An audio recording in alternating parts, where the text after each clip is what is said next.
Hello and welcome to Kerbal. That means I'm recording, by the way. Hello and welcome to Kerbal Space Program. I'm here with Nene, and I'm showing her and you my F-14 Tomcat, which is not quite accurate as the ailerons are not spoilerons. I have separate spoilers on top of the wings as well. I think there's some other inaccuracies, like the tail isn't quite the right shape and the air brake isn't quite right. It does have a tail hook though. It's not really a hook, it's just a grabby pad on a bit of robotics. And the stations on board are not entirely correct. For instance, this is actually one station, but they're often putting two things on it, and I just made it as two connections. And the fuel tanks are probably a little short. And also gave me hell when I added them, because getting the flaps to work and the spoilers to work correctly while putting those in place was hell. What do you think of the aesthetic so far? I think it looks really cool. Yay! Thank you! Do they actually move? Do the wings move? Yes, yes. It wouldn't be an F-14 Yes. if they didn't. Here, hold on. Let me try and get in here. Okay, so I can show you. And they're pivoted at the right location as well. One thing that was very important to me was to get the pivot right and also the outline right. So it's pretty much close enough that the outer edge of the tail fin continues onto the wing when it's on this shape. The wing goes pretty much to the tail fin, and also the leading edge of the wing is pretty much the exact same angle as the leading edge before the rotation part.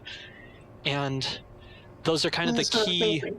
Those are kind of the key positions, or the shape that the F-14 makes when the wings are fully folded. Well, technically this isn't fully folded, but mine is limited to flight profile. Technically the real thing can actually extend slightly further than this, not in flight, but for parking and taking up slightly less space, the wings can fold in a little bit further, which is pretty neat. And yeah, it has spoilers and air brake, flaps, and technically the tail fin should be a little higher. The gap between the wing and the tail fin shouldn't be so much. And there's also, I think, a slight bit of inaccuracy with the positioning of the landing gear and the drop tanks and stuff. But honestly, I don't care so much about those small details. I care about the overall shape and feel, and I feel like I did a pretty good job with this one. I'm very happy with it. Yeah, definitely. Yeah. What do you think of, like, I tried to make this before. Like, I think this is my third time making an F-14, but this is the first time where I'm like, the shape is perfect, rather than like, oh, it's a close approximation. There's only two things which stand out as looking a little weird to me. This sort of stance between the two engines at the back. Is it really that wide? It feels a little too wide. It feels massive. That's intentional. That's very intentional. For one thing, the F-14 is really massive. For another, I know from the images I was looking at that the intakes are surprisingly close to the cockpit and very center, and the engines stick out further, or at least appear to stick out further than the intakes. And in order to get the shape the way I wanted there, I needed to, you can see I've basically bent the fuselage. Yeah, I saw that. Which is, I think, a pretty good, like, it's very obvious when you're looking for it, but it doesn't look bad. And I also did that because from a side profile, let me just go ahead and I'm going to ditch those tanks for now. From a side profile, I noticed that the F-14 has a bit of an angle down here where there's the edge of the intakes, and then it goes flat for a little bit, and then it bulges out before coming back inwards a bit. And so I added the nacelle both to give me something to push the engines further out and to give me something that had that profile I wanted. So I do have one question. The tail is also the vertical. I'm always getting this confused. These are horizontal. Wait, okay. If it's standing vertical, then it's stabilizing horizontally. So are they called the horizontal stabilizers? No, the horizontal stabilizers stick out horizontally. Okay, so they're named based off of the direction they're sticking out, not the direction that they're... Okay, I wasn't sure of that, and so I was always getting slightly confused. So the vertical stabilizers... I'm starting to question myself now. Well, in any case, the vertical surfaces on this are slightly less accurate because there's just not enough parts in KSP to get the various types of vertical stabilizers that different aircraft have. You can see it does have a tail hook, like I said, and there it is going down to the ground. And I want to demonstrate by, oops, I forgot that I had already engaged the engines. If I throttle up ever so slightly, I don't have any brakes enabled, just the tail hook dragging, but because it's the grippy part, it's actually creating a braking force. So if I cut the engines, you'll see that we'll actually come to a stop. We're slowing down. It's very slow. It's very, the angle that it's at and the surface area is very small. So it doesn't stop us very quickly, but it does hold us in place, which I absolutely love.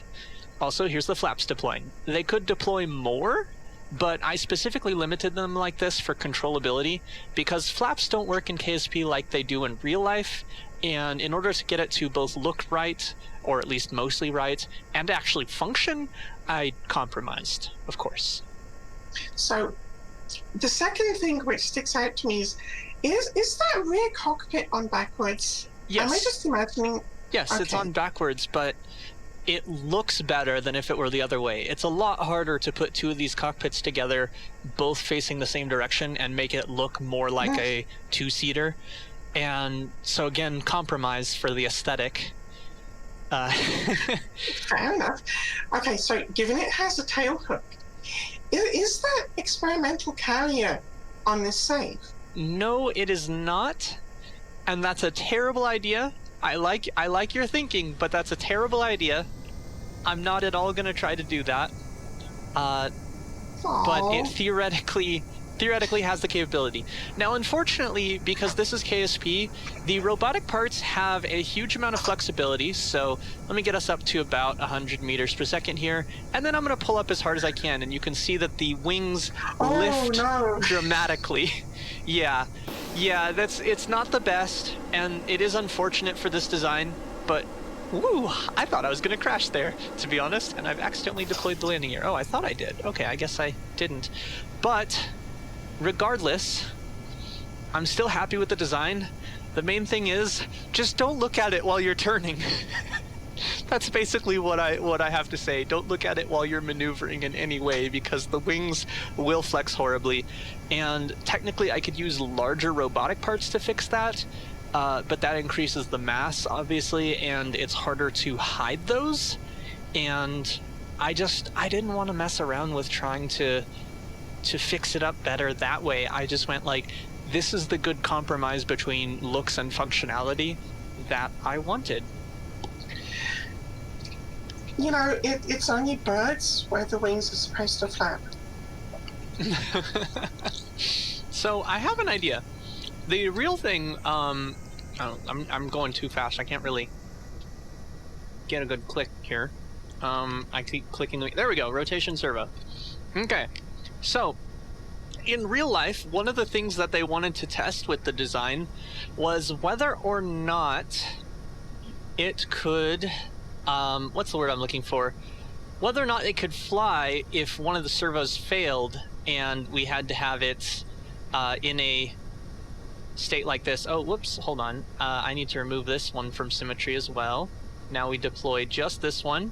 And unfortunately, the robotics are not quite strong enough to hold the wing all the way forward at speed with the spoilers deployed. But this was something that was done in reality. And you know what? Actually, I'm going to need to remove this from symmetry and deploy it. And remove this from symmetry and deploy it. Actually, I don't think they deployed it. Actually, I'm not sure. But in any case, the real thing can fly in this configuration. They demonstrated that as a test to make sure that if there was a failure and they needed to land, that they could indeed land. Although, if I remember correctly, they also tested this on the ground, but not on a carrier, and the required flight speed to maintain lift in this configuration meant never ever try to land this on a carrier if the servo gets stuck. because you will be landing so fast that you will probably break the cable, go off the end of the carrier, and die. Well, that's a cheerful thought. Yeah. Very cheerful thought. It looks like it's waving. Like with the wings sticking out, it's like, hi! Yeah.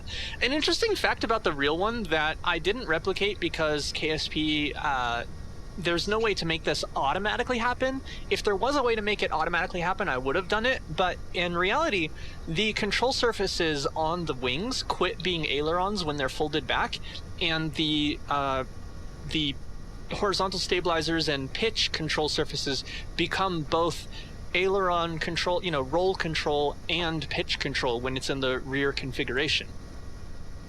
Nice. In mine, they're just always on roll and pitch, and then the outermost ailerons are always on aileron on roll control as well.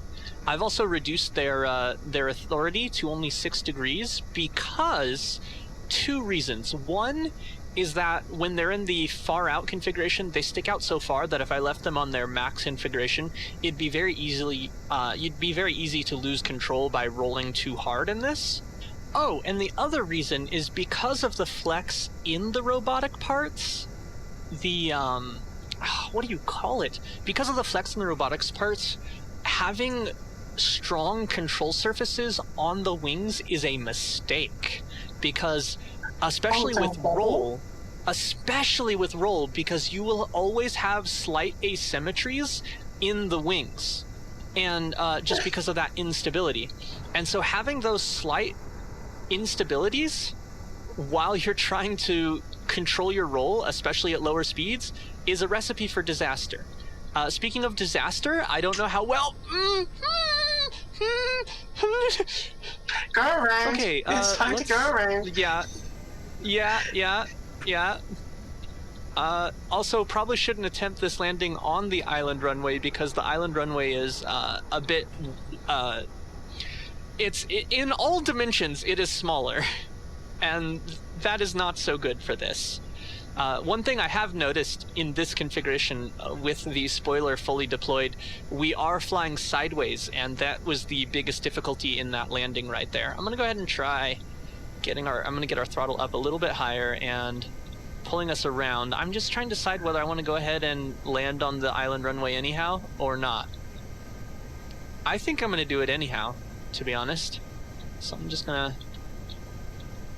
maybe a longer final? A longer final approach would probably help, yes, indeed. But this is me in KSP, so clearly, that's not how things are gonna go.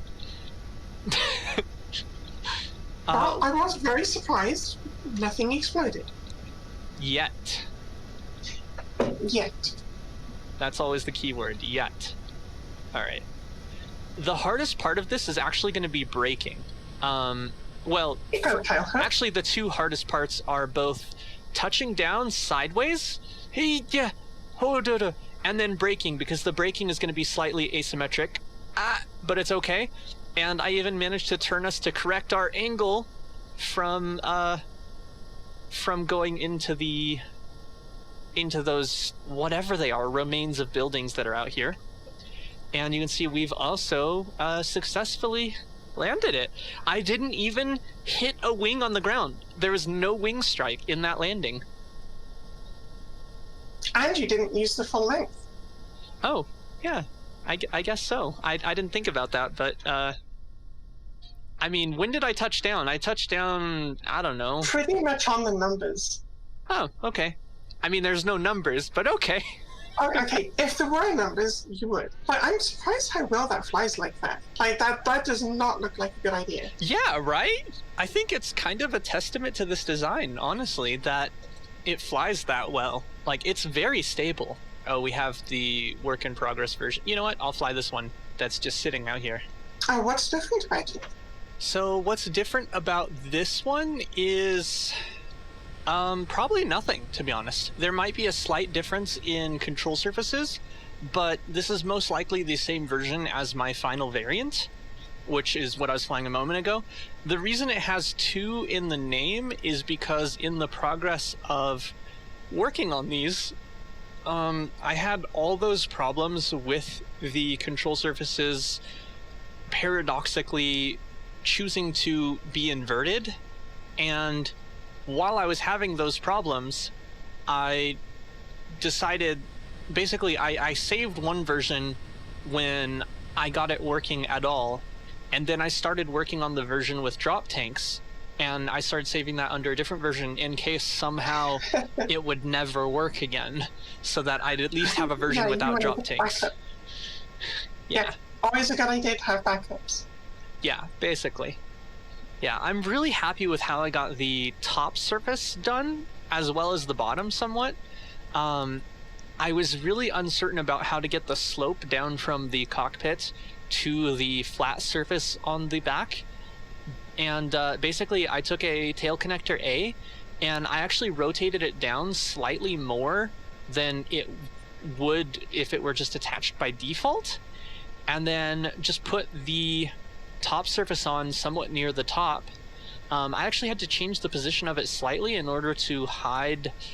Actually, no, wait, that part got changed. There was a part where I ended up changing its position slightly to hide part of the wing structure, but then that wing structure that I was working on was too large, and so it ended up getting replaced with just these 2 structural wing Ds here. I'm just gonna go ahead and take off from here. Who needs a full runway? It's KSP. I mean, unless I'm building something massive, I never need the full runway, really. In any case, there you go. Quick and easy takeoff. And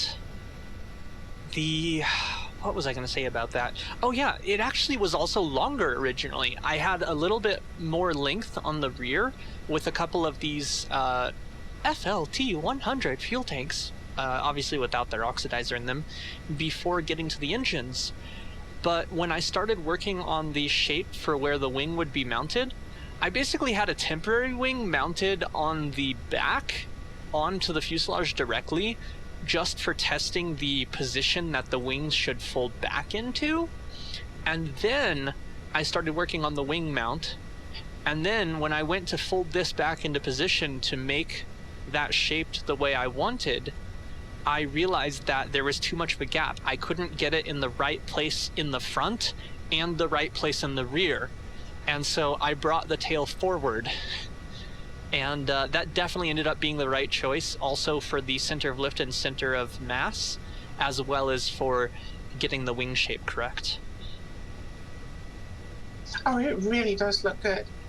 I'm actually just comparing it to a photograph, at least for the slope section behind the cockpit, and it's pretty much spot on. Thank you. Yeah, even the shape of the end of the wings is really good. Thank you. Yeah. Yeah, this is really impressive. Thank you. Aww. And then another liberty I had to take with design, if you look at a side profile, the intakes don't really go below the main fuselage, the center. It just kind of splits off, and it's all mostly at the same level. But I couldn't get the slope on the top correct if I did that. And so I decided that the intakes would have to come down just a little bit, but it's still very close to the same profile, even though it's a little bit off. And it also gave me more room to correctly put the bottom surface on here, which you notice is not wing parts. If I remember correctly, I don't remember exactly how I designed this, but I think that there'd be too much lift if this was made out of wing parts right here. So I used these structural panels instead, and then they're actually angled so that the belly is actually going up slightly relative to the center in order to get it to be at a narrower point on the back here than it is at the front. And this just barely covers the end of the tail connector. You can see here it's actually clipped in. It's pretty close to sticking out. And that was actually a happy accident. I was aiming for that, but I didn't specifically have to tweak it to get there. I just slapped it on and it was already in the right place, and I'm like, holy shit, I got it right first try. And so there is a little gap in here, but it's okay. This little fuel tank, I did try putting some fuel in it, but just the way it's connected and which parts allow fuel flow or not, this wouldn't have had fuel flow. And it also pulled the center of mass dangerously close to being unstable. So I decided to go ahead and leave it empty in the end. Yeah. But if I remember correctly... What you said about the engine intakes, if you hadn't told me that, I wouldn't have actually noticed. That they're slightly... Because I'm just comparing the view from side with the view of a real one from the side. And it's... pretty close. It's pretty damn close. Yeah. Another thing is that this I didn't actually know about an F-14 until very recently when I watched someone, what was his name? I forget his name. I was watching someone make one on Stormworks, and the F-14A had these extra slats in front of the swing wing that pull out slightly when they're swept back. And I'd never noticed that before, and apparently, I guess, whatever aerodynamic reason that was for, they were able to get around it a different way. So the F-14B doesn't have that, but the A does. So I guess technically mine's an F-15 or F-14B than an F-14A because I don't have those. They look kind of weird, and I'd actually never seen them before. Yeah, that ground's coming up pretty quick. I don't know what you're talking about. I was trying to do that at such a low turn rate as to not have the wings flex horribly, because here's what happens if I pull it at as hard as I can. Oh, that actually kind of looks like a sparrow. It does, but an F-14 is not supposed to look like a sparrow. So I didn't want to do that. I'm not sure anyone would actually get in one if they really did that. If they did that. My favorite thing is when you look at a B-52's wings on the ground versus in the air. Just the amount, like, what is it, like a 6-foot vertical by the time you get to the wingtip? That's 2 meters, yeah. Yeah. Also, speaking of the roll and how you have to be careful with the robotics, when I turn off the SAS, you'll notice that it immediately starts rolling.